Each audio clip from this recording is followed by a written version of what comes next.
Hey everyone, I'm Mike from Hobbyit. In magazine 9 of this series, we received an Uruk-Hai Captain, a classic model that's been sitting in its packaging for 20 years. It's in great condition apart from a slight bend in his sword. Today we're going to take this Captain from his original state to battle-worn, fearsome warrior. After straightening out the sword, we start with a quick clean-up of the mould lines.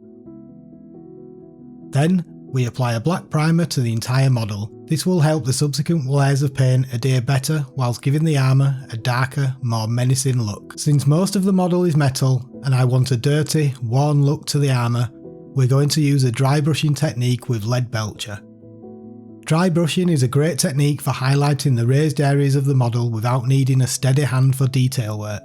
Just apply a small amount of paint to your brush and then wipe most of it away.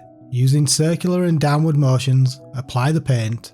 It will hit all the edges and high points, giving a quick and effective worn look to the metal armour.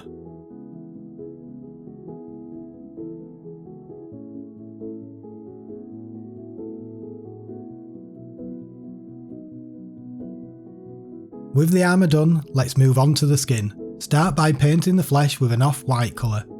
I'm using Uruk-Hai flesh. Apply it all over the exposed flesh, the face, arms and legs.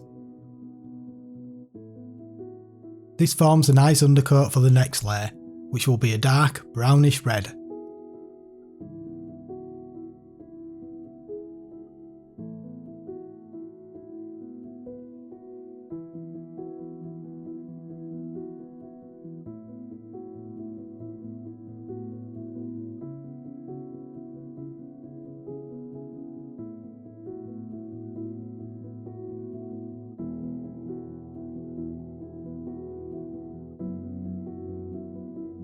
Here I'm using mahogany from Vallejo's Air range. It's a thin paint, so you'll need a few coats to get good coverage.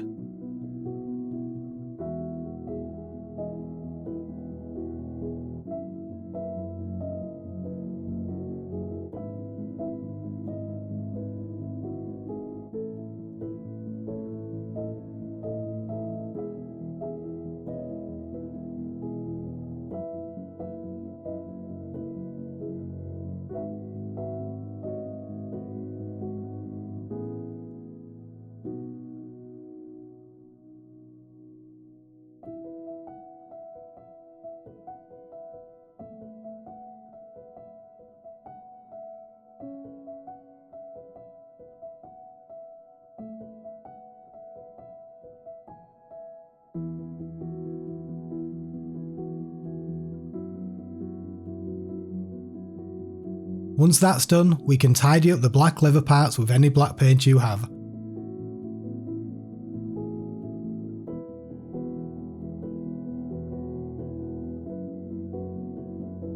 I'm using Mournfang Brown for the leather straps around the model.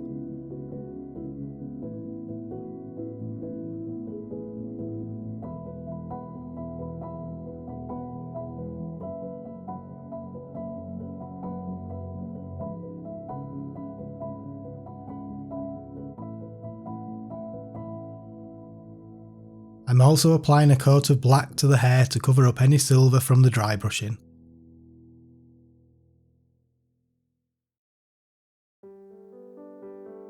The skin of the Uruk-Hai has a red tinge to it, so to enhance that I'm applying a wash of Caribou Crimson.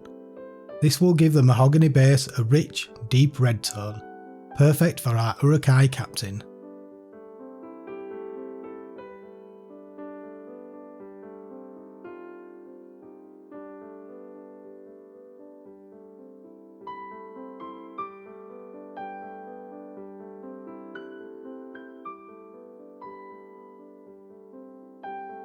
Now we're going to try something new for me, a 50-50 mix of black and burnt sienna oil paints, thinned with white spirits to create an oil wash.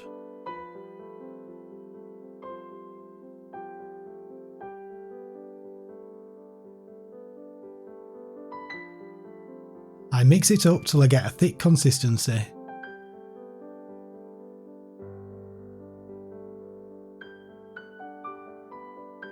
Instead of brushing it on, I'll dab it onto the model, allowing it to seep into all the corners and edges, giving the armour a really gritty, battle-worn look.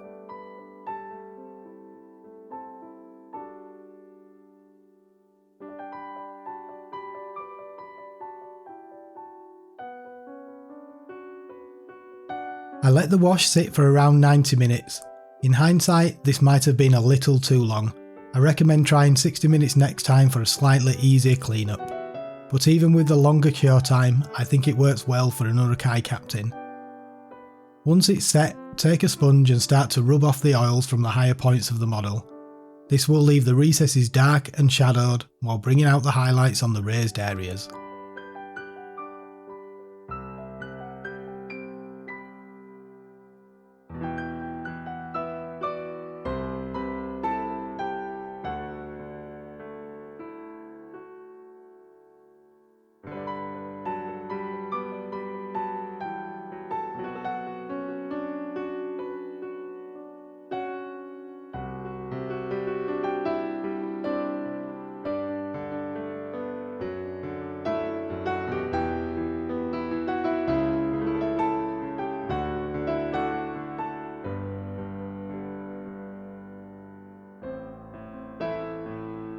To bring focal point to our model, let's add some details to the face.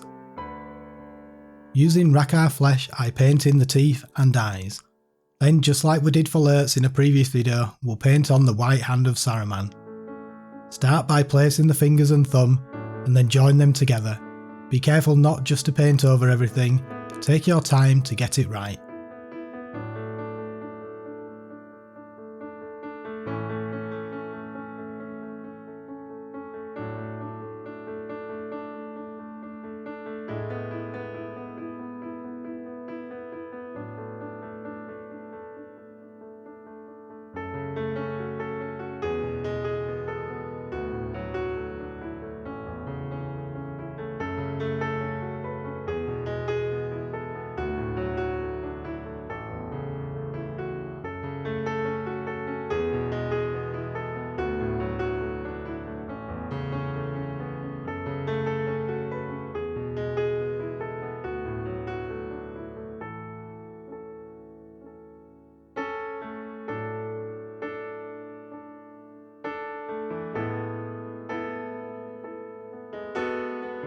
For the base, I'm keeping it simple with an application of earth texture, washed with Agrax Earthshade.